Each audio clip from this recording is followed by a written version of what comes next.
Mind management, life transformation, power of thoughts आदि प्रेरणादायक एवं आध्यात्मिक वीडियोस के लिए सब्सक्राइब करें VK Kabir @free YouTube channel. ओम शांति। लास्ट एपिसोड में हमने अमृत वेला ब्रह्म मुहूर्त के बारे में बात की है और आपने अनेक प्रश्न भी पूछे हैं। प्रश्नों के जवाब कमेंट्स में नहीं दिए जा सकते और वैसे भी हम पढ़ नहीं पाते हैं कमेंट्स। अभी हमने देखे हैं आपके कमेंट्स, तो उनमें से कुछ प्रश्नों के जवाब हम देना चाहेंगे और आपका कोई भी प्रश्न हो आप कमेंट्स में ही पूछ सकते हैं। वैसे तो बहुत सारे जवाब वीडियोस में दिए जा चुके हैं और देते हैं, पर कभी कभी ऐसा लगता है कि आप बहुत ध्यान से नहीं सुनते, कभी कभी ऊपर से सुन लेते हैं, इसलिए प्रश्न रह जाता है। बहुत सिंपल प्रश्न है आपके। जिस बात पर वीडियो चला, जैसे कि सवेरे अमृत वेले के बाद सोना चाहिए या नहीं सोना चाहिए, एक प्रश्न में तो ये था कि क्या मैं अमृत वेले के बाद सो सकती हूँ, जबकि वीडियो उसी बारे में चला था। तो उसमें जवाब दिया गया था कि अगर आपकी नींद पूरी नहीं होती है, आप जॉब करते हैं, रात को लेट घर पहुंचते हैं, आप 12 बजे सोते हैं, तो आप अमृत वेले के बाद थोड़ा रेस्ट कर सकते हैं, क्योंकि नींद पूरा करना भी ज़रूरी है, नहीं तो ऑफिस में आपको नींद आएगी। लेकिन अगर हम 9 बजे 10 बजे सो सकते हैं, हमारे पास टाइम है, फिर भी हम नहीं सोते, इधर उधर की बातों में समय व्यर्थ गवा देते हैं, तो फिर तो अमृत वेले का आनंद हम ले नहीं पाएंगे और फिर अमृत वेले के दौरान ही हमें बहुत सारी नींद आती रहेगी। और नींद अगर ज़्यादा आती रही तो फिर हम थॉट भी कहाँ क्रिएट कर पाएंगे, क्योंकि बताया था ना, नींद का हार्मोन कौन सा होता है, मेलाटोनिन, वो अपनी पीक पे है। तो हम इतनी नींद में हैं कि जैसे अनकॉन्शियस स्थिति है, बैठे तो हैं हालांकि, बट अनकॉन्शियस स्थिति है। तो इस स्थिति में हम माइंड की प्रोग्रामिंग नहीं कर सकते, संकल्प नहीं कर पाएंगे। इसलिए बहुत ज़रूरी है रात को जितना जल्दी हो जाए बिस्तर पे चले जाएं। अगर कोई बहुत ज़रूरी नहीं है तो, अगर हम पोस्टपोन उसे कर सकते हैं तो, या उस कार्य को हम ब्रह्म मुहूर्त पूरा करने के बाद सवेरे कर सकते हैं तो, विच इज़ वेरी गुड, बहुत बढ़िया रहेगा। अब करना क्या है, जैसे मानो अगर आप 11 बजे सोने जाते हैं रात्रि को, तो आपको आज से उसे 10:45 करना होगा। यानी रोज़ हम 15-15 मिनट या 20 मिनट, या देख लेना अगर आधे घंटे भी मैनेज हो जाए तो हमने करना है। रोज़ हम गैप बनाएंगे, धीरे धीरे उसे बैलेंस करेंगे। तो हम घटाते उसे 10:30, 10, 9:45, 9:45, फिर ऐसे ही 9:30, इस तरीके से लेके आएंगे। 9:30, बस 9:30 लेके आइए आप। 9:30 हो जाए, बहुत अच्छा, कर सकते हैं, आदत पड़ी हुई है। हम में से मेजॉरिटी कर सकते हैं, 1-2 केस हैं उनकी मैं बात नहीं कर रहा हूँ, कोई बात नहीं, वो अपना मैनेज करें, लेकिन मेजॉरिटी कर सकते हैं तो वो करें, अपना टाइम वेस्ट ना करें। नींद गहरी लाने के लिए चाहिए होता है मेलाटोनिन हार्मोन, तो उसके लिए सबसे पहले ये काम भी करें कि मोबाइल को खुद से दूर रख दें, क्योंकि मोबाइल में जो लाइट होती है, जो वाइट रेज, ब्लू रेज होती हैं, ये क्या होता है, हमारे ब्रेन को ये सिग्नल देती है कि अभी दिन निकला हुआ है। जैसे ये सिग्नल जाता है तो ब्रेन में जो पीनियल ग्लैंड है उससे मेलाटोनिन निकल नहीं पाता, वो उसे ऐसे रिसीव करता है कि अभी तो दिन है, तो वो नहीं निकलेगा, नींद नहीं आएगी। तो ध्यान रखें, रात्रि को हमने 1 से 2 घंटे पहले स्क्रीन नहीं देखनी है। कई बार हम देख रहे हैं, सुन भी रहे हैं, हमें बता भी रहे हैं। अभी फ़ोन भी आया था, एक माता का कह रही थी कि मैं रात्रि को 9 बजे तक टीवी देखती हूँ भाई साहब, और फिर उसके बाद मुझे नींद आने में टाइम लगता है ना, तो इसलिए मैं 11 बजे तक, 12 बजे तक सोती हूँ। अब एक बात बताइए, अब ये बात किसके लिए चल रही है? उन्हीं के लिए तो चल रही है जो अपना टाइम वैसे ही वेस्ट कर रहे हैं। तो यहाँ बात ध्यान देना इस बात पर कि टीवी नहीं, स्क्रीन नहीं देखना हमने। कम से कम करते जाइए स्क्रीन को, जितना कम देखेंगे आपके ब्रेन में शक्ति जमा होती जाएगी। और आप में से किसी ने ये भी पूछा है कि सवेरे अमृत वेले बहुत नींद आती है तो क्या करें? तो पहली बात तो ये होगा, जल्दी सो रहे हैं और मेडिटेशन करके सो रहे हैं, या महावाक्य, परमात्मा महावाक्य थोड़े से पढ़ के मेडिटेशन करके सोएं, बहुत अच्छी नींद आएगी आपको। और एक चीज़ और साथ में बताता चलूं,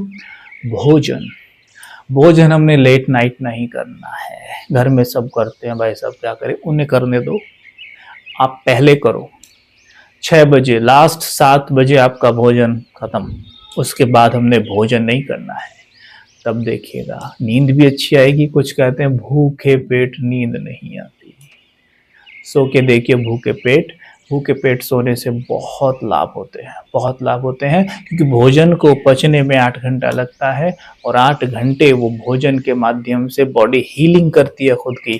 अगर आप रात्रि को कुछ घंटे का गैप दे दें, जैसे कि 15, 16, 14 घंटे कर सकें, ये फास्ट आप रख सके रात्रि को, तो इससे अच्छा कुछ नहीं होता। अगर हमने शाम को 6 बजे 7 बजे भोजन कर लिया तो सवेरे के 7 से 7 12 और 4 जोड़िए 16, तो 7 4 11। तो हम क्या करें, 8 या 9 बजे भी अगर हम कुछ नाश्ता करते हैं या कुछ जूसेस लेते हैं तो हम देखेंगे कि 14 घंटे का बॉडी को रेस्ट मिला है। आप देखेंगे बहुत सी ऐसी चीज़ें जिनके लिए लंबे समय से हम दवाइयाँ खा रहे हैं, जिनके लिए लंबे समय से सफ़र कर रहे हैं, किस डॉक्टर को आपने दिखा लिया, जो बीमारी आपका पीछा नहीं छोड़ रही हैं, आप देखेंगे वो बीमारियाँ भागने लग जाएंगी आपकी बॉडी से अपने आप, क्योंकि उस समय पर अवचेतन मन हाईली एक्टिव रहता है और रात को आपका पेट खाली है, तो वो क्या करेगा, आपकी बॉडी को पूरी तरह से हील करने में लगा रहेगा।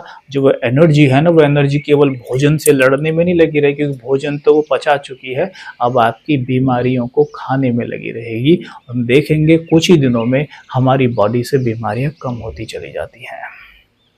तो ये काम आप करके देखिए। इसलिए कहा कि रात्रि को थोड़ा जल्दी भोजन करके सो जाइए, 9 बजे तक 10 बजे तक सो जाइए और भोजन कर लीजिए 6 बजे 7 बजे, कोई दिक्कत नहीं है। ये शुरू में होगा 2-4 दिन नींद कम आएगी या आ नहीं रही है, क्योंकि आदत पड़ी हुई है ना। इसलिए क्या करें, आप थोड़ा फिर घटाना शुरू कर दें। मानो आप 9 बजे भोजन कर रहे हैं तो उससे पहले 8 बजे ले आइए, फिर 7 बजे ले आइए और धीरे से घटा दीजिए। देखिए, अगर हमें ब्रह्म मुहूर्त का आनंद लेना है तो ये सब हमें करना पड़ेगा। देखिए, ये सब क्या है ना, ब्रह्म मुहूर्त जो हम सब कर रहे हैं अभी, ये है मन का भोजन। मन को हम भोजन दे रहे हैं, मन को हम दूध मिल्क पिला रहे हैं। और हम जो भी कुछ दिन भर में करते हैं मन के लिए, वो सब है मन को खिलौना देना। जैसे कि हम जो भी कुछ कर रहे हैं, जो भी हम इंफॉर्मेशंस, नॉलेज इधर उधर से गेन करते हैं, या बच्चा स्कूल में जाता है जो स्टडी वो कर रहा है, उसके माध्यम से जो एजुकेशन उसे प्राप्त होती है, जो ज्ञान उसे मिलता है, उससे वो अपने मन के लिए खरीदता है खिलौने, जो कि बुरी बात नहीं है। मन को खिलौने भी चाहिए, मन बच्चा है, उसे खिलौने भी चाहिए। लेकिन आप ज़रा सोच कर देखिए, आपके पास एक बच्चा है, छोटा बच्चा है, और उस बच्चे को आप अलग अलग शहर, अलग अलग देशों से खिलौने ला के देती हैं, लेकिन कभी दूध नहीं पिलाते, तो क्या होगा उस बच्चे का? क्या उन खिलौनों को वो एंजॉय कर पाएगा? क्या उनसे वो खेल पाएगा? उनके साथ हंस पाएगा, उछल पाएगा? बिल्कुल नहीं, रोता रहेगा, चाहे कितना भी महंगा खिलौना उसे आप दे दीजिए। तो जो एजुकेशन या जो भी आप कर रहे हैं, चारों तरफ पूरे दिन जो भाग रहे हैं, ये सब मन बच्चे के लिए खिलौना लेके आ रही हैं चीजें, जो कि ठीक है, ओके फाइन। लेकिन दूध पहले चाहिए, तो दूध के लिए चाहिए स्पिरिचुअल एजुकेशन। थोड़ा समय स्पिरिचुअल एजुकेशन के लिए निकालिए ना। और उसके लिए क्या जरूरी है कि रात्रि पर समय पर सो क्यों रहे हैं हम, टाइम पे खा क्यों रहे हैं हम।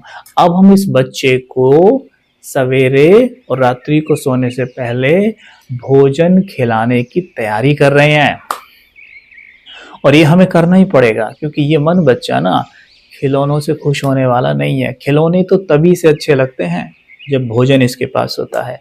और भोजन नहीं तो कितने भी खिलौने, कितनी महंगी गाड़ी, कितना महंगा बंगलो, कितना बड़े सोफे, ये सब ले लीजिए, कुछ भी, रोज मोबाइल, कुछ भी खरीद के लाके दे दीजिए, महंगी महंगी ड्रेसेस इसको लाके दे दीजिए, ये मुस्कुराने वाला नहीं है, निरंतर रोता ही रहेगा। तो ये बात विशेष हमने ध्यान देनी है कि भोजन इसको हमने कराना है। ये सब उसकी तैयारी चल रही है, ठीक। तो हमने क्या करना है, भोजन हमारा 6 से 7 लास्ट पर धीरे धीरे घटाइए। अगर आप 9 बजे खाते हैं, ठीक है, 8 करिएगा, फिर 7:30, ऐसे करते करते लक्ष्य रखिए 8-10 दिन में, 1 वीक में हम उसे ठीक कर लें तो बहुत अच्छा रहेगा। आप देखेंगे बहुत एंजॉय कर पाएंगे। फिर जब सवेरे उठेंगे तब आपको नींद नहीं आएगी, क्योंकि नींद हमारी पूरी हो चुकी है। नींद आनी नहीं चाहिए। अगर फिर भी अगर नींद आती है, पहली बात तो उठिए, अपना फ्रेश वगैरह हो जाइए। और फ्रेश होने में ज़्यादा टाइम मत लीजिएगा। कभी कुछ लोग क्या होते हैं, बाथरूम में आधा पौना घंटा निकाल देते हैं। Don't do it. थोड़ा जल्दी करिएगा, आराम से जाइए, अपना फ्रेश होइए, नहाइए और आइए बाहर, मेडिटेशन करिए अच्छे से। एक तो ये आप कर सकते हैं। दूसरा, अगर हमें फिर भी थोड़ा बहुत लगता है ऐसा, तो ब्रेन में ऑक्सीजन की थोड़ी कमी है, तो हम क्या करेंगे, अनुलोम विलोम यानी ब्रीदिंग एक्सरसाइज हम कर सकते हैं। ब्रीदिंग एक्सरसाइज करने से क्या होगा, हमारे ब्रेन को पर्याप्त ऑक्सीजन जाने से नींद का प्रभाव खत्म हो जाएगा। और ओम ध्वनि आप कर सकते हैं, तो नींद का प्रभाव खत्म हो जाएगा और फिर आप बहुत अच्छे से अमृत वेला कर पाएंगे। चाहें तो ये करने के बाद आप मुरली के थोड़े पॉइंट पढ़ सकते हैं और उन पर ही फिर आप योग करिए, तो बहुत अच्छा रहेगा, बहुत अच्छा योग आपका लगेगा। तो ये हमने विशेष ध्यान देना है, ठीक है। तो सवेरे जब उठें, आप में से किसी ने ये प्रश्न भी शायद पूछा है कि सवेरे उठ के क्या थॉट क्रिएट करने चाहिए। अब देखिए, ये बात बहुत बार बताई जा चुकी है, लेकिन आप शायद ध्यान नहीं देते हैं, तो अच्छे से ध्यान दीजिए। जो भी बातें बताई जाएंगी ना, अगर आप ध्यान से सुनेंगे, ध्यान से देखेंगे, ध्यान से उन्हें अप्लाई करेंगे, तो ये अब छोटी छोटी बातों से हम छूटेंगे, क्योंकि अभी ये बहुत बेसिक बातें कि क्या संकल्प करें, क्या करें, तो अब ध्यान से सुनेंगे। जैसे हम सवेरे सो के उठते हैं, बताया है ना, अमृत वेला, सो के जब उठते हैं उस वक्त हम अर्ध जागृत अवस्था में होते हैं, यानी आधे जागे हैं, आधे सोए हैं। इस समय पर हमारा मन की जमीन एकदम उपजाऊ होती है। इस जमीन में जो भी बीज डाले जाएंगे वो जरूर फल देंगे, आपको जरूर फल देंगे, ठीक। तो यहाँ पर हमने सवेरे उठते ही जो थॉट क्रिएट करना है, जो मैं करता हूँ वो मैं आपको बता रहा हूँ कि आप सवेरे उठते ही सिर्फ मुस्कुराइए और कुछ मत करिए। बैठे बैठे मुस्कुराइए, अच्छे से मुस्कुराइए, दिल से मुस्कुरा के बाबा को गुड मॉर्निंग बोलिए, बड़े प्यार से, भव्य से, गुड मॉर्निंग मेरे प्यारे शिव पिता, शिव बाबा, जो भी आपने बोलना है बोलिए, बड़े प्यार से कहना। और देखना कि वो भी मुझे रिप्लाई कर रहे हैं, गुड मॉर्निंग मेरे प्यारे बच्चे, गुड मॉर्निंग। बातें शुरू कर दो। बातें कहते हो ना, बातें क्या करें, बातें हम उससे नहीं कर सकते जिससे हमारा कोई रिश्ता नहीं होता है। जैसे सड़क पे चलते व्यक्ति से आप बात नहीं कर पाएंगे क्योंकि आप उसे जानते नहीं हैं, लेकिन युगल से, बच्चों से तो ढेर सारी बातें करते हैं क्योंकि उनसे हमारा रिश्ता है। वैसे ही शिव बाबा से भी हम ढेरों बातें कर सकते हैं अगर हमारा रिश्ता है। अगर रिश्ता नहीं है तो फिर तो हम खतरे में हैं कि हमारा शिव बाबा से कोई रिश्ता ही नहीं है। तब तक क्या कर रहे थे हम? हमने शिव बाबा से रिश्ता बनाना है, बातें करनी है। बाबा देखो, मैं आपकी कार में बैठी हुई, यही बात उठा लो। ये जो शरीर है बाबा की कार है, बाबा का रथ है। बाबा मैं आपकी रथ में बैठी हुई, मैं आत्मा आपका विशेष बच्चा हूँ। बाबा मैं अभी आपके रथ को लेकर मेडिटेशन रूम में जा रहा हूँ। बातें करते चलो। देखो बड़ी सिंपल बातें हैं, लेकिन ये ऐसी टॉक है, इसे करते करते हम देखो सूक्ष्म में अपने माइंड की प्रोग्रामिंग कर रहे हैं। पहली कि मैं ये बॉडी नहीं हूँ, दूसरा ये बॉडी मेरी नहीं है, तेरा। बाबा कहते हैं ना, मेरे को तेरे में परिवर्तन करने वाले बनो। बाबा ये रथ आपका है, मैं इस रथ में बैठी हूँ सेवा मात्र, ठीक। इस तरीके से कभी कभी फिर यही प्रैक्टिस आप तब कर सकते हैं या अमृत वेला भी कर सकते हैं दिन भर के लिए कि बाबा आइए इस रथ में आप भी बैठ जाइए, आप ही का रथ है बाबा, मैं साइड की सीट पे बैठ जाती हूँ, आप यहाँ बैठिए। थोड़ी देर बैठा के अनुभव करिए कि बाबा बैठे हैं और उनकी लाइट चारों तरफ फैल रही है। कितना ब्यूटीफुल प्रैक्टिस हो सकता है, वेरी सिंपल, कोई मुश्किल नहीं है इसमें। कुछ में आपने प्रश्न पूछे हैं कि भाई जी हस्बैंड से बड़े पेपर आते हैं, बच्चे से बड़े पेपर आते हैं, उसके लिए क्या करें? तो यहीं पर ऐड करिए कि जैसे बैठे हैं बाबा के साथ और बाबा से जैसे गाड़ी में दो व्यक्ति बैठे हैं और गाड़ी में बैठ के आप ड्राइविंग सीट पे जो बैठा है उसको कुछ दिखा रहे हो, ऐसे ही अंदर बैठ के मैं बाबा से कहती हूँ बाबा ये जो बच्चा है, मतलब जो आत्मा आपके युगल के रोल में है, ये आपका बच्चा है। माइंड की प्रोग्रामिंग क्या हो जाएगी? ये मेरा युगल नहीं है, हस्बैंड या वाइफ नहीं है, ये बाबा का बच्चा है। बाबा ये आपका बच्चा है, ये बच्चा आपका है। जब देखें बाबा की दृष्टि उस पर पड़ी और बाबा से लाइट उस पर पड़ रही है, देख रहे हैं उसके भी जो दिव्य गुण है, जो उसकी वास्तविकता है वो जाग रही है। ये योग के प्रयोग हैं, करने चाहिए।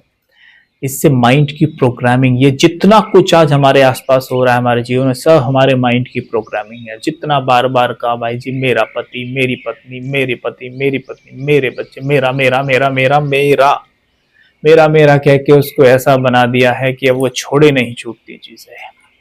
अब यहाँ पर आपका है, जो कि सत्य तो यही है, बाकी सब झूठ है। सत्य ये कि सब उसका है, ये आपका है। मैं देख रही हूँ बाबा आपकी लाइट इस पे पड़ रही है, आप देखेंगे उसमें परिवर्तन आने शुरू हो जाएंगे।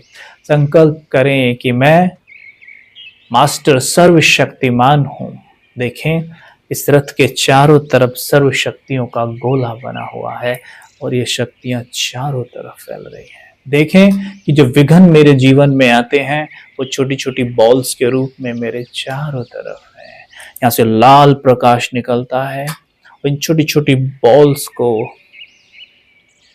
भस्म कर रहा है, दूर तक फेंक देता है। मैं निर्विघ्न आत्मा हूं। संकल्प करें कि मैं खुश मिजाज हूं। विजुअलाइज करें कि मैं खुशी में नाच रहा हूं, ऐसे विजुअलाइज करें। फिर संकल्प करें कि मैं सफलता मूर्त हूं। विजुअलाइज करें जिस भी जगह पर सफलता देखना चाहते हो उसमें मुझे सफलता मिल गई है, और कहें धन्यवाद शिव बाबा, धन्यवाद प्रकृति माँ, आपका सबका दिल से धन्यवाद धन्यवाद धन्यवाद। तो ऐसा करने से क्या होगा? माइंड को मैसेज जाएगा कि ये चीज़ प्राप्त हो गई है। तो माइंड क्या करेगा? अपनी फ्रीक्वेंसी एकदम ऊपर उठाएगा। ऊपर उठते ही क्या होगा? उसी फ्रीक्वेंसी की चीज को अपनी ओर आकर्षित करेगा। This is called law of attraction. मैं संतुष्ट मणि हूं, बहुत सुखी हूं। करिए, देखिए। तो यहाँ पर पति या पत्नी का जो प्रॉब्लम है उसमें भी ये समाधान निकलेगा। आप में से शायद किसी ने ये भी पूछा कि एक ही रिश्ते से बार बार धोखा मिले तो क्या करें? देखो, धोखा मिलने का कारण तो सिंपल होता है। जब एक रिश्ते से बार बार धोखा मिलता है, माना एक आत्मा इस आत्मा को बार बार चीट कर रही है, तो क्या है? कार्मिक अकाउंट है, हिसाब किताब वापस लौट रहा है। जो किया था उसके साथ वो लौट रहा है। इसका सबसे बढ़िया तरीका ये होता है, किसी भी आत्मा के साथ हमने कुछ भी किसी भी जन्म में किया है, सबसे बेहतरीन तरीका है हम उसे अब वो दें जिसकी उसे सबसे ज़्यादा ज़रूरत है। क्या ज़रूरत है उसे? शांति की ज़रूरत है, उसे प्रेम की ज़रूरत है, सम्मान की ज़रूरत है, प्रशंसा की ज़रूरत है। ये सब चीज़ उसको दीजिए। और अगर सामने ना हो तो मन मन में अमृत वेला दीजिए 5 minute. Mind to mind message जाएगा, हे आत्मा आप श्रेष्ठ हो, बाबा के बच्चे हो, बहुत प्यारे हो, दिव्य गुणों से भरपूर हो, आप सबकी कितना ख्याल रखने वाले हो। आपने मेरा भी उस समय पर कितना ख्याल रखा, मुझे कितना सपोर्ट किया, उन सब के लिए आपको दिल से धन्यवाद धन्यवाद, बहुत बहुत धन्यवाद। आप देखेंगे रिश्ता ठीक होने लग जाएगा आपका। कंप्लेन करने से कुछ नहीं होगा। उस आत्मा को वो दीजिए जो उसको चाहिए, ठीक? अपने आप ठीक हो जाएगा। कोई भी प्रश्न हो पूछिएगा, क्योंकि अभी हम अमृत वेला के एपिसोड पर ही बात कर रहे हैं। अमृत वेले से संबंधित या आपकी कोई भी प्रॉब्लम हो आप पूछिए, ठीक, कुछ भी पूछिए, निश्चिंत होकर पूछिए। ओके, चलो अपना ध्यान रखिए, सभी खुश रहिए, शिव बाबा को याद करते रहिए, खुशी में नाचते रहिए। ओम शांति।